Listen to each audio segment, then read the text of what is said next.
Root canal എന്ന് കേൾക്കാത്തവരായി വളരെ ചുരുക്കം പേരെ ഉണ്ടായിരിക്കുകയുള്ളൂ. എന്താണ് റൂട്ട് കനാൽ എന്ന് ചോദിച്ചു കഴിഞ്ഞാൽ, പഴുപ്പ് ബാധിച്ച പല്ലിനെ പൂർണ്ണമായും ക്ലീൻ ചെയ്ത് വേര് മുതൽ അടച്ചു കൊണ്ടുവരുന്ന ചികിത്സാ രീതിയാണ് റൂട്ട് കനാൽ. ആർക്കൊക്കെയാണ് റൂട്ട് കനാൽ വേണ്ടി വരിക?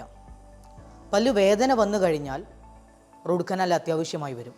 എപ്പോഴാണ് പല്ലിന് വേദന വരിക എന്ന് ചോദിച്ചു കഴിഞ്ഞാൽ, പല്ലിന് പുറത്തും പ്രധാനമായും 3 പാളികളാണുള്ളത്.